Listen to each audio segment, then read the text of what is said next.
اللہ جب کسی سے ناراض ہوتا ہے رزق نہیں چھینتا، آب و دانہ بند نہیں کرتا، سورج کو حکم نہیں کرتا کہ اس کے آنگن میں روشنی نہیں پھیلانی، چاند کو نہیں روکتا کہ تیری کرنیں اس کے ویڑے میں نہیں پڑنی چاہیے، بلکہ اللہ جب کسی سے ناراض ہوتا ہے سجدوں کی توفیق چھین لیتا ہے۔ سجدوں کی توفیق چھن گئی تو پھر سمجھو اللہ ناراض ہے، اللہ راضی نہیں ہے۔ اور اگر سجدوں کی توفیق نصیب ہو جائے، کسی نے واصف علی واصف مرحوم سے پوچھا تھا کہ کیسے ہمیں پتا چلے گا کہ ہماری نماز قبول ہو گئی ہے، تو انہوں نے کہا تھا ایک نماز کے بعد دوسری عطا ہو جائے تو سمجھ لو پہلی قبول ہو گئی ہے۔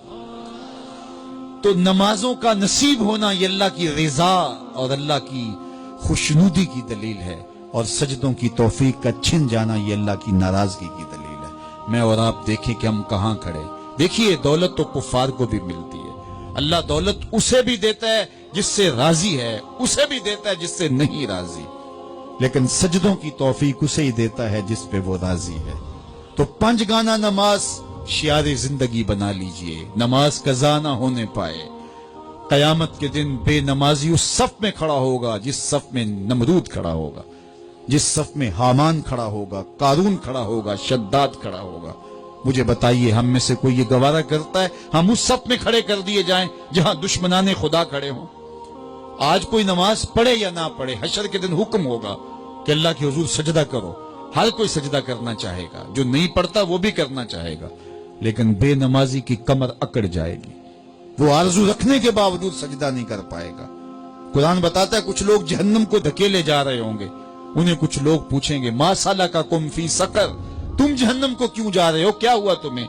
تو وہ جواب میں کیا کہیں گے؟ لم نک من المصلین، ہم نماز نہیں پڑھا کرتے تھے۔ سب سے پہلا حساب قیامت کے دن جو بندے سے لیا جائے گا وہ نماز کا لیا جائے گا۔ پہلا سوال بندے سے یہ ہوگا۔ یا چڑیاں بھی رب کی تسبیح بولیں اور اشرف المخلوقات سویا رہے، جب صبح کا وقت ہوتا ہے حشرات الارض بھی بلوں سے نکل کے رب کی تقدیس کے ترانے پڑھ رہے ہوتے ہیں، درختوں کی شاخوں پہ چڑیاں پرندے وہ بھی اللہ کی تقدیس کے ترانے پڑھ رہے ہوتے ہیں، حشرات الارض بھی اس کی تقدیس کے گیت گا رہے ہوتے ہیں، اور اشرف المخلوقات خراٹے لے رہا ہو، اس سے بڑی بد نصیبی کیا ہو سکتی ہے؟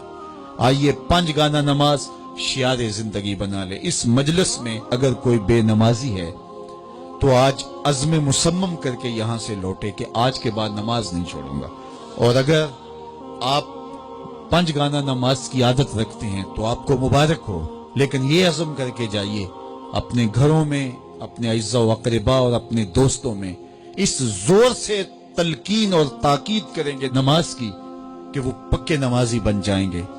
بندہ بندگی سے سجتا ہے، زندگی آمد برائے بندگی، زندگی بے بندگی شرمندگی۔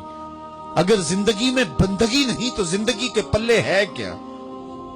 علماء نے لکھا ہے کہ یہ سارے درخت حالت قیام میں ہیں، چوپائے حالت رکوع میں ہیں، مینڈک تشہد میں ہیں، اور حشرات الارض سجدے میں ہیں، اور انسان اشرف المخلوقات ہے۔ اس کی عبادت میں درختوں کا قیام بھی رکھا گیا، اور رکوع بھی رکھے گئے، اور سجدے بھی رکھے گئے، اور قعدے بھی رکھے گئے، اس لیے تاکہ اس کی عبادت تمام مخلوقات کی عبادات کی جامع بن جائے۔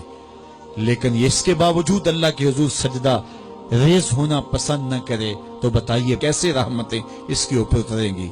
خوش نصیب تو وہ ہیں جو 5 گانا نماز ادا کرنے کے بعد تہجد بھی قضا نہیں ہونے دیتے۔